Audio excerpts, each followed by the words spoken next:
మన నైబర్హుడ్ కి సంబంధించిన ఒక వార్తలు యాక్చువల్ ఇన్ఫాక్ట్. సో బంగ్లాదేశ్ కి సంబంధించిన వార్త. సో బంగ్లాదేశ్ మనం గత ఎపిసోడ్ లో మనం డిస్కస్ చేశాము. బంగ్లా ప్రధాని షేక్ హసీనా చైనా పర్యటన అంత సంతృప్తికరంగా సాగలేదు అని మీరు విశ్లేషించారు, వివరించారు.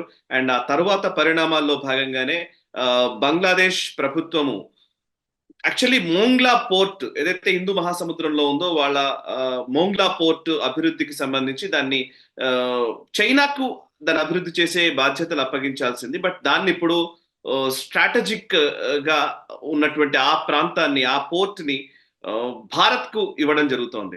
ఇది నిజంగా చైనాకు డైరెక్ట్ గానే ఒక సంకేతాన్ని ఇచ్చినట్టుగా మనం భావించాల్సి ఉంటుంది. ఇది స్ట్రాటజిక్ ఇంపార్టెన్స్ గురించి మనం మాట్లాడాలి. అండ్ మరొక అంశం ఏంటంటే భూటాన్ అండ్ ఈవెన్ నేపాల్ కూడా ఇదే పని చేసింది. యాక్చువల్లీ నేపాల్ కూడా వాళ్ళ హైవేస్ నిర్మాణం కోసం 2015లో చైనా పెట్టుబడులు పెడతానని, వాటికి సాయం చేస్తానని చెప్పింది. ఇప్పటి వరకు డబ్బులు ఇవ్వలేదు. సో ఇక చైనాతో మనం పెట్టుకుంటే కుదరదు అనుకుని నేపాల్ వాళ్లే ఆ హైవే నిర్మించుకోవడానికి వాళ్ళు మార్గం సుగమం చేసుకున్నారు, నిర్ణయం తీసుకున్నారు. ఇక చివరిగా మొన్నటి యూనియన్ బడ్జెట్ లో, భారత యూనియన్ బడ్జెట్ లో భూటాన్, మాల్దీవ్స్ ఈ రెంటికి మనం యాక్చువల్లీ యూనియన్ బడ్జెట్ లో దేశాలకు అలొకేట్ చేసే అంశం గురించి చాలా మందికి తెలియదు. ప్లీజ్ వివరించండి సార్. మనము మాల్దీవ్స్ కి ఇచ్చేటువంటి సహాయంలో దాన్ని కట్ చేశాము అండ్ భూటానికి ఇవ్వాల్సిన సహాయాన్ని పెంచాము. సో ఈ మూడు అంశాల గురించి ఒకసారి వివరిస్తారా? మొట్టమొదటిది మనకు బంగ్లాదేశ్కి సంబంధించి బంగ్లాదేశ్ అల్లర్లు కొంత సద్దుమణియ్యాయి. ఫస్ట్ అది మనం అర్థం చేసుకోవాలి. ఎందుకంటే వాళ్ళ సుప్రీంకోర్టు వచ్చి గతంలో ఉన్నటువంటి ఏదైతే హైకోర్టు నిర్ణయం ఉన్నదో, రిజర్వేషన్స్ మళ్ళీ పునర్స్థాపించినటువంటి నిర్ణయం ఏదైతే ఉన్నదో దాన్ని సస్పెండ్ చేయడం జరిగింది. ఆ నిర్ణయాన్ని సస్పెండ్ చేయడంతో కొంత అక్కడ శాంతి వచ్చింది. ఈ యొక్క అల్లర్లు చేయడానికి వెనకాల హస్తాలు చైనా, పాకిస్తాన్ ఇద్దరు కలిసి చేశాయని మనం గత గ్లోబల్ రౌండప్ లో దీని గురించి చర్చించుకున్నాం మనం. ఎందుకు షేక్ హసీనా చైనాకి వెళ్ళినప్పుడు ఆవిడని అవమానించి పంపించారు. సో దానితో ఇప్పుడు ఆవిడ చాలా స్పష్టంగా చైనాని వదిలేసి భారతదేశంతో మైత్రి పెంచుకునే దిశగా ఆవిడ కూడా నిర్ణయాలు తీసుకోవడం మొదలుపెట్టారు. మోంగ్లా పోర్ట్కి సంబంధించినటువంటి మెయింటెనెన్స్ భారతదేశానికి ఇవ్వడానికి నిర్ణయించడం జరిగింది. ఇప్పుడు మనం చూస్తే కనుక మియన్మార్లో కియాక్ ఫ్యూ అన్నటువంటి ఒక పోర్ట్ చైనా కంట్రోల్లో ఉన్నది. చైనాకు వాళ్ళు మెయింటెనెన్స్ చైనాకి ఇవ్వడం జరిగింది. అలాగే అదే దేశంలో సిట్వే పోర్ట్ని భారతదేశానికి ఇచ్చారు వాళ్ళు. ఇప్పుడు మోంగ్లా పోర్ట్ మనకు వస్తున్నది. అంటే చైనా అక్కడ ఏమైనా చర్యలు చేస్తే దాన్ని కాపు కాయడానికి 2 పోర్ట్స్ మన భారతదేశం యొక్క అధీనంలో ఉన్నాయి. బంగ్లాదేశ్లో ఒకటి ఉన్నది, మియన్మార్లో ఒకటి ఉన్నది, 2 ఉన్నాయి. కాబట్టి ఈ రెండింటి కూడా స్ట్రాటజీగా మనం కంట్రోల్ చేయొచ్చు. కింద చూస్తేనేమో అండమాన్ నికోబార్ ఐలాండ్స్ మన దగ్గర ఉన్నాయి. అంటే ఒకవేళ వాళ్ళు కనుక క్యోక్ఫోలో వెళ్ళి వాళ్ళు ఏమైనా చేయదలుచుకుంటే మొత్తం సరౌండ్ చేసినటువంటి మన పోర్ట్సే అక్కడ చుట్టుపక్కల ఉన్నాయి. బంగ్లాదేశ్ కావచ్చు, మియన్మార్ కావచ్చు, అండమాన్స్ కావచ్చు. కాబట్టి స్ట్రాటజిక్గా బంగ్లాదేశ్ మళ్ళీ భారత కూటమిలోకి వచ్చింది అనడానికి ఇది మంచి మెసేజింగ్ కింద మనం భావించాలి. అలాగే తీస్తాకు సంబంధించింది కూడా ఆ కాంట్రాక్ట్స్ భారతదేశంగా రాబోతున్నాయి. చైనాని అక్కడి నుంచి తీసేసే ప్రయత్నం చేస్తున్నారు. ఇది బంగ్లాదేశ్కి సంబంధించి.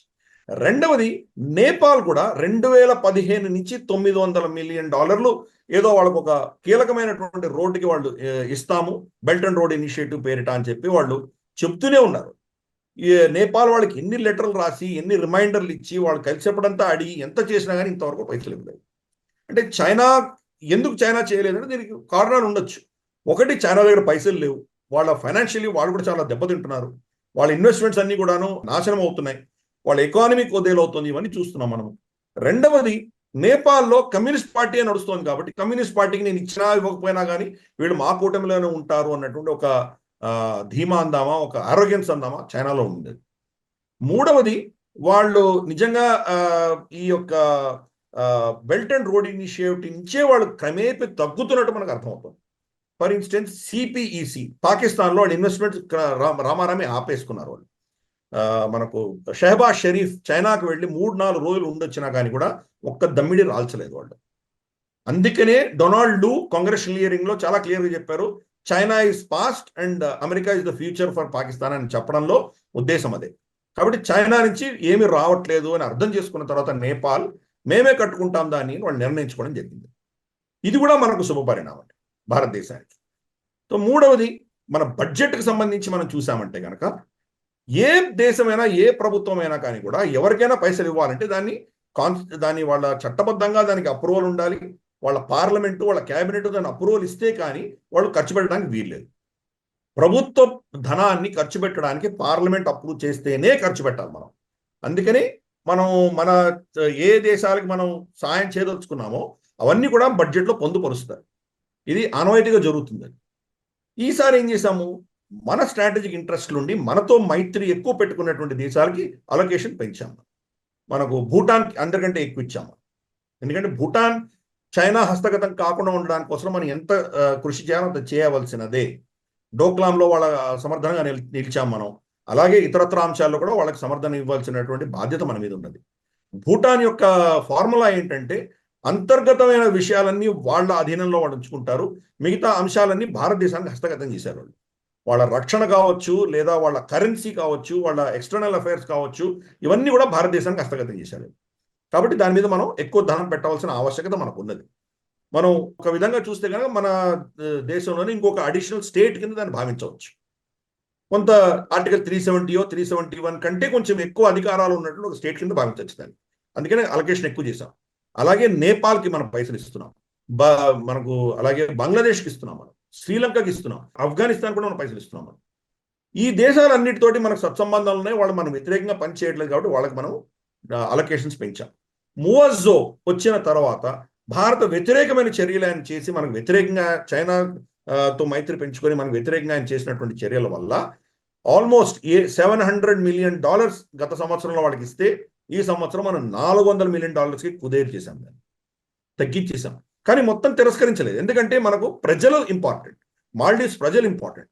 అక్కడ మన ప్రాజెక్ట్స్ ఏవైతే జరుగుతున్నాయో, ఆల్రెడీ వెళ్తున్నాయో, అక్కడ ఆరోగ్యానికి సంబంధించింది కావచ్చు, లేదా ఆహార వ్యవస్థకు సంబంధించిన ఇష్యూస్ కావచ్చు, లేదా ట్రాన్స్పోర్టేషన్ సంబంధించింది కావచ్చు, లేదా మనకు అక్కడ స్త్రీల యొక్క ఎంపవర్మెంట్కి సంబంధించింది కావచ్చు, ఈ అంశాల్లో మన ప్రాజెక్ట్స్ చాలా ఉన్నాయి. దానికి ఇవ్వాల్సిన ఫండింగ్లో మనం కట్ చేయకుండా కొత్త ప్రాజెక్ట్స్ వాళ్ళకి ఇవ్వదలుచుకోలేదు. చైనా నుంచి మీరు ఆ బూచి నుంచి బయటపడిన తర్వాత చూద్దామని వదిలేసాం. మనతో ఎవరు మైత్రి పెంచుకుంటారో వాళ్ళకి తప్పకుండా మనం ఆపన్నహస్తం ఇచ్చే దిశగా మన బడ్జెట్లో కూడా అలొకేషన్ మనం చేసుకుందాం. ఈ వీడియో మీకు నచ్చినట్టయితే లైక్ చేయండి, 10 మందికి షేర్ చేయండి. అలాగే కామెంట్ల రూపంలో మీ అభిప్రాయాలను మాతో పంచుకోండి. Nationalist hub group of channels ను సబ్స్క్రైబ్ చేసుకుని తెలుగునాట జాతీయవాద జర్నలిజాన్ని ప్రోత్సహించండి. ఈ వీడియో కింద ఉన్న బెల్ ఐకాన్ పై క్లిక్ చేయడం మర్చిపోవద్దు.